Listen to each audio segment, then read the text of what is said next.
কি গো রান্না হয়ে গেল? হ্যাঁ রান্না হয়ে গেছে, তোমাকে খেতে দিয়ে দিচ্ছি। না আমি খেয়ে নিচ্ছি, যাও তুমি চলে যাও। আর আজকে মা আসবে, ঠিক আছে? মা আসবে? মা আজকে আসবে, থাকবে না। তাহলে তুমি খেয়ে নিও, ফ্রিজে 10 মিনিটের আছে আর কিছু বের করে তুমি খেয়ে নিও। যাও খেয়ে নিচ্ছি। বৌমা, ও বৌমা, দরজাটা খোলা রয়েছে, বসে আছো কেন? পাখা নিয়ে করে বসো, গুটিয়ে বসো, নাহলে বাচ্চা দিয়ে বড় হয়ে যাবে। তোমার মা বাবাকে কিছু শিক্ষা দেয়নি, কোনো শিক্ষা দেয়নি। শুনেছি নাকি তুমি বিয়ে পাস, এইভাবে বসতে হয় জানো? প্রথম প্রেগন্যান্সি তো মা, আমি জানি না কিভাবে বসতে হয়, আপনি শিখিয়ে দিন। পা ভাঁজ করে বসো। ঠিক আছে। হ্যাঁ, আমি হাত মুখ ধুতে যাচ্ছি। হ্যাঁ আচ্ছা, আপনি হাত মুখটা ধুয়ে হ্যাঁ, হাত মুখ ধুতে যাচ্ছি আমি। মা এসে ভালো মন্দ কিছুই জিজ্ঞাসা করলেন না। আমার তো প্রথম প্রেগন্যান্সি, যে আমি কি করে বুঝবো কোনটা ঠিক কোনটা ভুল? এসে কিভাবে বললো মা আমাকে। ও বৌমা, বৌমা কোথায় গেল বলো দিদি? হ্যাঁ দেখতেই পাচ্ছি না। হ্যাঁ কোথায় গেল? ও কলের আওয়াজ পাচ্ছি, দেখি তো কিছু না বলে। ও বৌমা, এখন ধরে স্নান করছো? হ্যাঁ জলে তো অপচয় হচ্ছে, 1 ঘন্টা হলো এসেছে স্নান করতে। বাচ্চারও তো ঠান্ডা লেগে যাবে। কিরকম স্নান করছো তুমি? ছেলের অনেক নোংরা জামা প্যান্ট ছিল, সেগুলো ধুতে গিয়ে আমার দেরি হয়ে গেছে। ওইসব আমাকে শিখিও না, ওই স্কুলে আমিও পড়েছি অনেক। হ্যাঁ চলো। আপনি বসুন, আমি খাবার খাচ্ছি। হ্যাঁ বলো। আসুন, খেতে আসুন। হ্যাঁ এতগুলো ভাত নিয়েছো কেন? খাওয়ার আগে জল পেট ভরে খেয়ে নাও, আর এই ভাতগুলো খাও। আর বাচ্চা বড় হয়ে যাবে বেশি খেলে, বোঝো না? এই কটা খাও। তাহলে মা আমি এই কটা ভাত খাবো? হ্যাঁ নাইলে বেশি খেলে পরে ইয়ে হয়ে যাবে, বাচ্চার আকার বড় হয়ে যাবে। মা আমি যদি এই কটা খাই, আমি তো শরীরে জোর পাবো না। পাবে পাবে, ওই কটাই খাও। খাও, আমি তরকারি দিচ্ছি। মা এই কটা খেলে তো আমি শরীরে জোর পাবো না। হ্যাঁ তুমি কটা মাসের মা হয়েছো যে সব জেনে বসে আছো? আমি 5 মাসের বাচ্চার মা, আর তুমি তো একটা জন্ম দিতে যেয়ে বলছো এই কটা বাচ্চা ইয়ে হবে না, জোর পাবো না, কত কিছু বলছো। আমি 5টা বাচ্চার মা জানো, ওই কটাই খাও।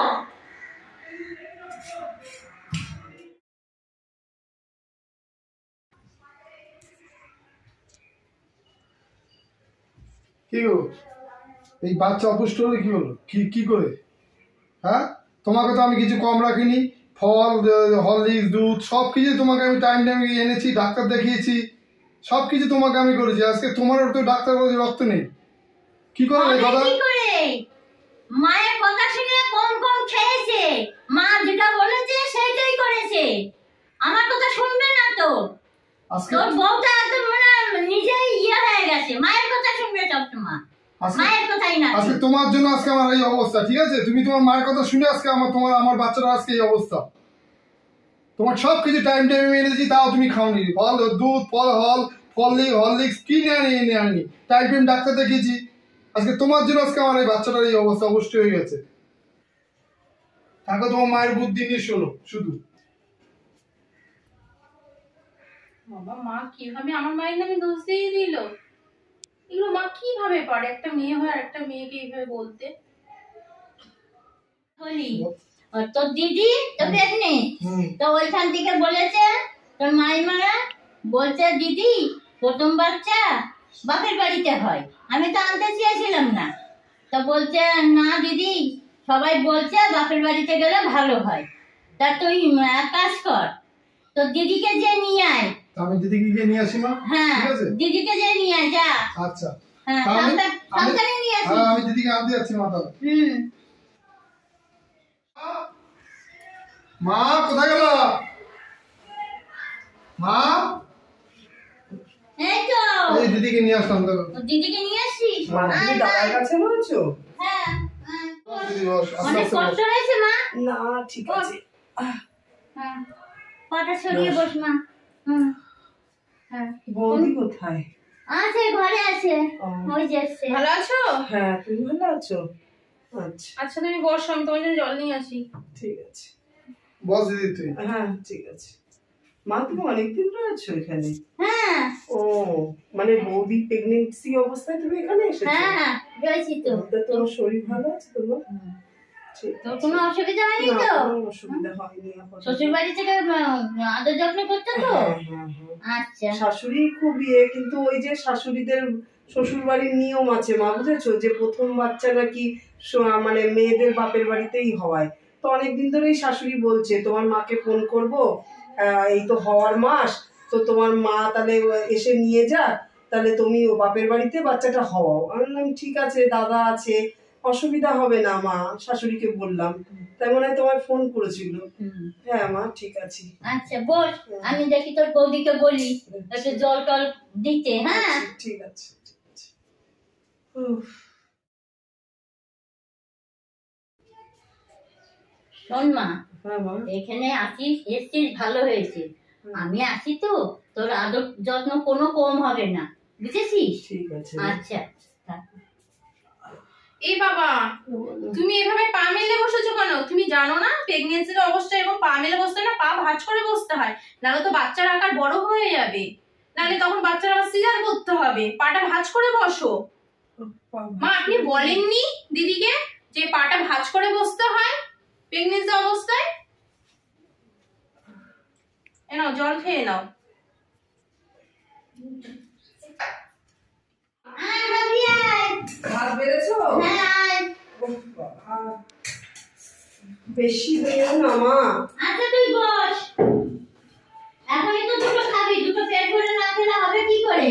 বেশি দিও না, অল্প ভাত দাও, না খেতে পারি না আমি, ওই তো, বমি হয়ে যায় আমার। এখনটা খা, নাইলে আচ্ছা দাঁড়াও, তুমি এত ভাত খাচ্ছ কেন? দিদি মা আপনি একটু সাইডে আসুন তো। কেন বৌদি? আপনার মা আপনাকে শিক্ষাগুলো বলেনি যে প্রেগনেন্সি অবস্থায় এত পেট ভরে খেতে নেই, বাচ্চা বড় হয়ে যাবে তখন সিজার করতে হবে, টাকা নষ্ট হবে, এত খেতে নেই, অল্প খেতে হয়? তুমি তো জানো না দিদি, প্রেগনেন্সি অবস্থায় তো আমার মা বাবা তো আমাকে কিছু শেখায়নি, এই সব শিক্ষাই মায়ের কাছ থেকে পেয়েছি। প্রেগনেন্সি অবস্থায় অল্প খেতে হয়, পা মেলে বসতে নেই, বেশি স্নান করতে নেই, তোমার ছুরি দিয়ে টেবিলে সবজি কাটতে নেই, সে শ্বাসকষ্ট, বটি দিয়ে সবজি কাটতে হয়, মশলা বাটতে হয় শিলে, নাহলে তো নর্মাল ডেলিভারি করবো কি করে আমি? এগুলো তো সব মায়ের শিক্ষা, আমার মা বাবা তো আমাকে ভালো মন্দ শিক্ষা দিতে পারেনি। তা মা আমি তো পরের মেয়ে, আমাকে এত শিক্ষা দিয়েছেন ভালো, আপনার পেটের মেয়েকে আপনি একটু শিক্ষা দিতে পারেননি এত কিছু? এসব কি শুনছি মা? তুমি বৌদির সাথে এইরকম আচরণ করেছো? দাদা তোমাকে এনে রেখেছিল বৌদি প্রেগনেন্সি অবস্থায়, আর তুমি সেই সুযোগে তুমি, দাদা তো বাইরে চলে গেল কাজে, আর তুমি সেইভাবে বৌদিকে সেইভাবে তুমি দেখতে পারোনি? আজকে আমি তোমার মেয়ে, তুমি আমাকে আপন করতে পেরেছো, আর এই পরের মেয়ে তখন সে প্রেগনেন্সি অবস্থায় তুমি এরকম আচরণ করেছো। ওই জন্য আজকে আমার ভাইপোটা আজকে এরকম অপুষ্টিকর বাচ্চা জন্মগ্রহণ করেছে। মা এগুলো ঠিক না মা, এই কি? আমি তাহলে কিভাবে থাকবো? আমি এখানে, আমি তো এসেছিলাম আনন্দের সহিত দাদা বৌদি তোমার সাথে সঙ্গ দিতে, আজকে তুমি বৌদির সাথে যে ব্যবহার করেছো, আমি কি করে ভালো থাকবো মা? আচ্ছা বাবা, আমার ভুল হয়ে গেছে, আমার অন্যায় হয়ে গেছে, ক্ষমা করে দাও। ননদকে যেভাবে পারো সেইভাবেই করো, আমার কাছে ভুলে গেছে, ওইসব বুঝি করিস না। না মা, তুমি ভুল কি করে করো মা? এই অবস্থায় তুমি তো বয়স্ক, তুমি আমাদের 5টা ভাই বোনকে জন্ম দিয়েছো মা, আজকে আমরা তো তোমার কাছ থেকে শিখবো। সেইখানে তুমি আজকে আমাদের মাথার উপরে ছাদ হয়ে দাঁড়িয়ে তুমি আজকে বৌদিকে এইভাবে তুমি শিক্ষা দিয়েছো। আমার কথা কিছু মনে করো না, আমি মাকে চোখে আঙুল দিয়ে আমি দেখাতে চেয়েছি। না না বৌদি, আমি বুঝতে পেরেছি মা তোমার সাথে কিভাবে ব্যবহার করেছে, আমি বুঝতে পেরেছি বৌদি। আমি আজকে বুঝেছি বলেই আমি আজকে মার উপরে আমার এতটা রাগ হচ্ছে, আমার মা, আমার ঘেন্না হচ্ছে আমার তোমার উপরে। আজকে আমার জায়গাটা আমি তোমার কাছে এসেছি সেবা নিতে, আমি জানি বৌদি ছোট বাচ্চা কোলে রয়েছে, বৌদি তো আর আমার সেবা নিতে পারবে না, জাস্ট তুমি এখানে রয়েছো তাই আমি এসেছি আমার শ্বশুর বাড়ি থেকে। আজকে তাহলে আমার শাশুড়ি বলতে হবে ভালো মা? আমার শাশুড়ি আমাকে আমার তো 9 মাস, আমার শাশুড়ি আমাকে এই কয় মাস ধরে আমাকে যা যত্ন করেছে মা, যেভাবে আমার সঙ্গ দিয়েছে আমার শাশুড়ি, তাহলে আমার গর্ভধারিণী মা তাহলে কি? আজকে তুমি তাহলে তার পরের মেয়েটাকে আপন করতে পারোনি মা? ঠিক আছে, যাওয়ার হয়ে গেছে। আমি তো শুধু দেখাতে চেয়েছিলাম মাকে, মায়ের ভুলটা আমি ধরিয়ে দিয়েছি। ঠিক আছে বৌদি, তুমি মাকে ক্ষমা করে দাও, মা বুঝতে পারেনি। না না, আমি মাকে ক্ষমা করে দিয়েছি। মার তো বয়স হয়েছে, মাকে তুমি ক্ষমা করে দিও। আমাকে বেশি দিও না, এই অবস্থায় পেট ভরে খেতে হয়। আমাকে বেশি দিও না, চোখে আঙুল দেওয়ার জন্য আমি দেখিয়ে দিয়েছি। আর দিও না, আমি এমনি খেতে পারি না, দেখছো তো তুমি।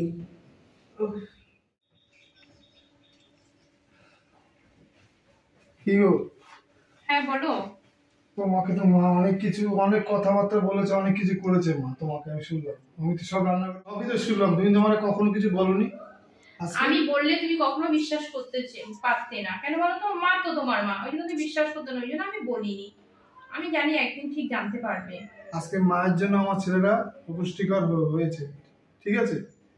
মা, তোমার মাকে আমি কত কিছু উল্টো পাল্টা বলেছি, বাজে বাজে কথা বলেছি। আজকে আমার মা আমাকে একটা ক্ষতি করে দিল মা। সবই শুনলাম আমি তোমার মুখে। ঠিক আছে, আমি রাগ করিনি মায়ের ভুল। আমি তো এই জন্যই ছিল। আমি তো বললে তো মাকে তখন বুঝতো না। আমি তো জানি একদিন তো নিজের ভুলটা মাকে নিজের আঙুলে, চোখে আঙুল দিয়ে দেখিয়ে দিই। কারণ দিদি এসছে, এই জন্য ভগবান আমাকে সুযোগ দিয়েছে বলার। ওই জন্য দিদি এসছে, আমি মাকে ওই জন্য দিদিকে দিয়ে বুঝিয়ে দিলাম।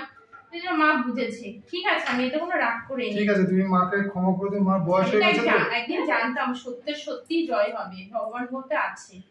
আমি তো অপেক্ষায় ছিলাম। ঠিক আছে, মার বয়স হয়ে গেছে, তুমি মাকে ই করে দাও। আর কি করবো? ঠিক আছে, তুমি একটু বাজারে দিদির জন্য যে একটু ফল নিয়ে এসো। আচ্ছা, ঠিক আছে, ঠিক আছে।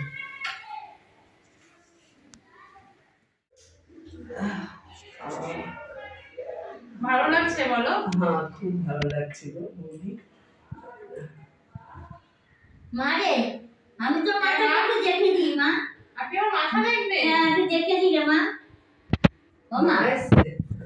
সব ভুল টুটি ক্ষমা করে নিয়েছিস তো মা? হ্যাঁ মা, আমি তো জানি একদিন না একদিন আপনি নিজের ভুল বুঝতে পারবেন। আমি কিছু মনে রাখিনি মা। মনে করিস না কিছু মা? আমারও তো বয়স হয়েছে, বল। আমিও তো তোর বাচ্চার মতো। হ্যাঁ মা, আমি কিছু মনে করিনি। আমি জানি তো সব একদিন ঠিক হয়ে যাবে। বাহ বাহ বাহ, খুব সুন্দর লাগছে আজকে। এরকমই মিলেমিশে সবাই থাকবা তোমরা। কি ফল নিয়ে এসছো? আচ্ছা রাখো। দিদির জন্য ফল এনেছি, ঠিক আছে? সেটাই আমি দেখতে চেয়েছিলাম। মা, এরকম তোমার বৌমাকে তুমি এরকম দেখো মেয়ের মতন, ঠিক আছে? দিদিকে যেরকম দেখো সেরকম তুমি ওকেও দেখো, আমাকেও দেখো, ঠিক আছে? হ্যাঁ রে বাবা, আমি আমার ভুল বুঝতে পেরেছি। এখন তো আমার দুটো মেয়ে, জানিস না? আমার দুটো মেয়ে এখন। খুব ভালো লাগে। বাবা, সত্যি মা, তুমি এইভাবে মিলে থেকো। আমাকে যেভাবে দেখো না, তুমি আমার বৌদিকেও সেইভাবে দেখবে মা। সত্যি আমি খুব খুশি, আমি এভাবেই হাসি খুশি জীবনটা চাই। আমার শ্বশুর বাড়িতে আমরা সবাই হাসি খুশি থাকি মা। আমি চাই তুমিও তোমার ছেলে বৌমাকে নিয়ে এরকম হাসি খুশিতে থাকো মা। খুব ভালো লাগলো, খুব ভালো। ওর দিদি কিচেনে গিয়ে ফল দিচ্ছে, কেটে যাও। দিদিকে ফল কেটে দাও। নমস্কার বন্ধুরা, আপনারা সবাই কেমন আছেন? আশা করি সবাই খুব ভালো আছেন। শুভ সন্ধ্যা। আমি ননদ বৌদি জুটি চ্যানেল থেকে বলছি। আপনারা তো সবাই আমার ভিডিওগুলো দেখেন, আর দেখার পরে একটু কেমন লাগলো কমেন্ট করে কিন্তু জানাবেন। ভালো লাগলেও জানাবেন এবং খারাপ লাগলেও জানাবেন। আর তাহলে আমরা বুঝতে পারবো ভিডিওটা আমার কেমন হচ্ছে। আর সবাই আমার বন্ধুরা ভালো থাকবে। নমস্কার।